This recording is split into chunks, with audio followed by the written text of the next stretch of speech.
आदम के बाद आदम के बेटे शीश है, शीश के बेटे यानस है, यानस के बेटे कैनात, कैनात के बेटे मैलाइल, मैलाइल के बेटे बयारत है, बयारत के बेटे इदरीस है, इदरीस के बेटे मुतवस्सिल, मुतवस्सिल के बेटे नमक निगरान, नमक निगरान के बेटे नूह, नूह के बेटे जाम, जाम के बेटे जुल्हा, जुल्हा के बेटे सालिब, सालिब के बेटे आबिद, आबिद के बेटे दाता, दाता के बेटे राबा, राबा के बेटे सर, सर के बेटे नागुर, नागुर के बेटे तारिक, तारिक के बेटे इब्राहिम खलीलुल्लाह, इब्राहिम खलीलुल्लाह के बेटे इस्माइल सफीउल्लाह, इस्माइल सफीउल्लाह के बेटे कैदर, कैदर के बेटे अबान, अबान के बेटे हमद, हमद के बेटे साबित, साबित के सलमान के बेटे रईसा, रईसा के बेटे अलियजा, अलियजा के बेटे हुद, हुद के बेटे हुवा, हुवा के बेटे अदनान, अदनान के बेटे इमाद, इमाद के बेटे नज़र, नज़र के बेटे मुदर, मुदर के बेटे इलियास, इलियास के मुद्रिका, मुद्रिका के बेटे खज़ीमा, खज़ीमा के बेटे किनाना, किनाना के बेटे किनाना, किनाना के बेटे किनाना, किनाने के बेटे नजर, नजर के बेटे मालिक, मालिक के बेटे फार, फार के बेटे कालिक, कालिक के बेटे लुली के बेटे काफ, काफ के बेटे मुर्रा के बेटे किलाफ, किलाफ के बेटे कुर्सी है, कुर्सी के बेटे अब्दुल मनाफ है, अब्दुल मनाफ के बेटे हासिम है, हासिम के बेटे अब्दुल मुत्तलिब है, अब्दुल मुत्तलिब के बेटे अब्दुल्लाह है और अब्दुल्लाह के बेटे मोहम्मद रसूलुल्लाह।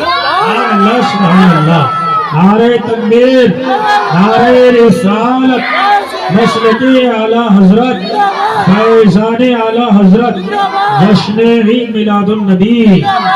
सुभान अल्लाह। हुजूर की शान बयान करें। एक बार हजरत मेरे सरकार जोहर की नमाज के बाद मस्जिद नबी में बैठे हुए हैं। अब अबू जहल प्लानिंग कर रहा है। अबू जहल ने अपने हबीब अपने दोस्त हबीब यमनी को खत भेजा कि यहाँ मेरे रिश्ते में भतीजा लगता है। उसने खत लिखा कि जैसे ये खत मिले तुम फौरन मक्के चले आना। अब यमन से मक्के का फासला देखी। अब हबीब यमनी के पास खत पहुंचा। हबीब यमनी ने खत पढ़ा। अब उन्होंने देखा कि ये लिखा है। वो फौरन मक्के का सफर शुरू करते हैं। अब हबीब यमनी मक्के में अभी आए भी नहीं। मक्के के बाहर अबू जहल हाथों में रुई लेके खड़ा हो गया। कहा हबीब यमनी को आते देखा, कान घोड़े से नीचे उतारा, नीचे उतर, नीचे उतरे। कहा ये ले एक रुई अपने कानों में लगा लो। हबीब यमनी ने फरमाया क्यों? कहा अगर मोहम्मद की आवाज़ तेरे कानों में चली गई तो उन्हीं का कलमा पढ़ने लगेगा। मोहम्मद की आवाज़ तेरे कानों में चली गई तो उन्हीं का कलमा पढ़ने लगेगा। हबीब यमनी जो पढ़े लगे थे, हबीब यमनी ने फरमाया उससे क्या हो जाएगा?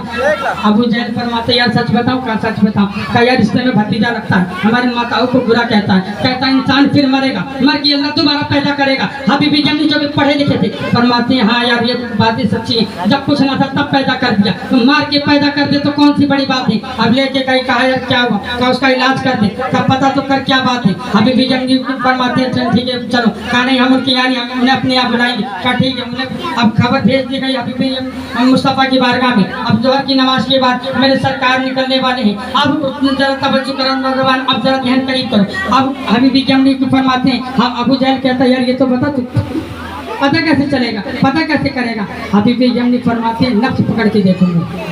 हबीब यमनी क्या फरमाते हैं? नफ्स पकड़ के देखूंगा। अबू जहल कहता है यार हाथ मत पकड़ लेना वरना कहानी खत्म हो जाएगी, बात ही खत्म हो जाएगी। हबीब यमनी ने फरमाया था यार क्या ना क्या चाहते, कहा यार ये मुट्ठी का कमाल है। एक बार मैंने अपने हाथों में कंकरियाँ रखी थी और गया था मोहम्मद की बारगाह। मैंने कहा था मुस्तफ़ा अगर आप अल्लाह के रसूल हैं तो आप बताइए मेरी मुट्ठी में क्या है। तो अल्लाह के नबी ने फरमाया था मैं बताऊंगा तो क्या कमाल होगा, मैं बताऊंगा तो कहोगे किसी ने बता दिया होगा। तुम अपनी मुट्ठी में रहने वाली चीज से पूछ हम क्या चीज है। अबू जहल कहता यार मैं बड़ा खुश हुआ क्योंकि मेरे मुट्ठी में कंकर था और जो कि कंकरिया कभी बोला नहीं करती। मैं खुशी खुशी कान की करीब अपनी मुट्ठी को लगाया तो कंकरिया जवाब दे रही थी ला इलाहा इल्लल्लाह मुहम्मद रसूलुल्लाह सल्लल्लाहु तआला अलैहि वसल्लम। कल कंकरिया पड़ रही थी, मुट्ठी के अंदर से ये सदा आ रही थी। अब जरा ध्यान करीब करो। हबीब यमनी फरमाते चल ठीक हाथ नहीं पकड़ूंगा। फिर कैसे देखेगा? कहा यार आंखों में झांक के देखूंगा, आंखों में झांक के देखूंगा। अब आंखों के जरिए भी बीमारी का पता चलता है। हजरत बैठे हैं, आप इनसे पूछिए तो ये बताएंगे जादू और आसिफ का भी पता आंखों से चलता है। अब हबीब यमनी को अबू जहल ने कहा आंखों में मत देख लेना वरना किस्से खत्म हो जाएगा। हबीब यमनी ने फरमाया अच्छा आप क्या ना क्या चाहता, अब इससे क्या दिक्कत है? तो अबू जहल ने कहा था यार एक बार बिलाल की नजर मोहम्मद के चेहरे पे पड़ गई थी, सारे मक्के ने मारा, यहाँ से खार चलाई, चर्बी पिघली, अरे जिस्म से खून तक बहा। मैंने कई बार मार के कहा था छोड़ दे मोहम्मद का दामन। बिलाल की हिम्मत एक तरफ, दुनिया का मुसलमान एक पल्ले में, बिलाल की हिम्मत एक पल्ले में। यार दुनिया छोड़ने तैयार है, मोहम्मद को छोड़ने तैयार है। ये आंखों का कमाल है। अभी भी यमनी फरमाते चल ठीक है खुशबू से पता लगाऊंगा। अबू जहल कहता है यार खुशबू सुनने की जरूरत क्या है, पूरा मक्का गवाह है, जिस गली से गुजरता है 8 दिन तक गलियां में। यह है मेरे नबी का कमाल। अब मेरे नबी की बारगाह में इब्तिदा दी गई। हजरत आपको हुजूर ऐसे अबू जहल ने बुलाया, मेरे सरकार चले हैं, साथ में चंद सहाबा है। अब मक्के में बात हो रही है, अब हुजूर अपने दुश्मन के घर जा रहे हैं, आका अपने दुश्मन के घर जा रहे हैं। मेरे नबी का दिल रंजीता हुआ, मेरे सरकार की कदम ठहर गई।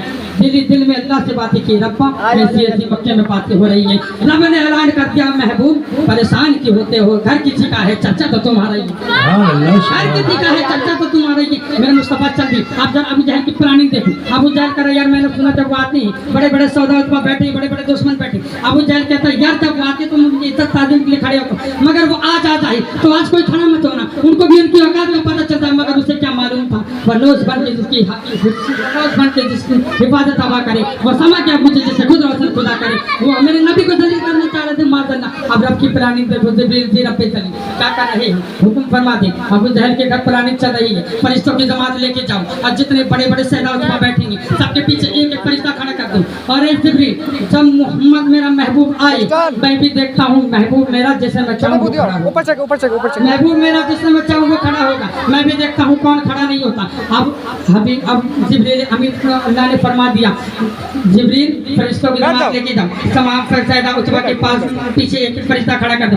जब महबूब आए जिब्रील चुप खड़ा ना होना चाहिए, ऐ जिब्रील तेरी जिम्मेदारी है, कान पकड़ के सीधा खड़ा कर देना। अब जिब्रील अमी आए, फरिश्तों की जमात लेकर के सारे सैदा उतबा के पीछे एक एक फरिश्ता खड़ा, अबू जहल के पीछे मेरे सरकार, अब हजरत जिब्रील अमी खड़े, मेरे सरकार की इज्जत से आई, यूं जब मेरे सरकार ने कदम रखा, अबू जहल ने कोई नहीं मारी, आ गए खड़े मत हो जाना, जो उसने कहा ना कि आ गए खड़े मत होना, अबू जहल के पीछे जिब्रील अमी खड़े थे, कान पकड़ के सीधा खड़ा कर देते। अबू जहल खड़ा हुआ, सैदा खुद पे खुद खड़ा हुआ, खुद पे खुद बड़े बड़े दुश्मन खुद पे खुद खड़े हुए, कसम रब पे काबा की, ये ऐलान कर दिया रब ने, महबूब मेरा, मैं भी तो देखूं कौन नहीं खड़ा होता, जिसे मैं चाहूँ वो खड़ा हो।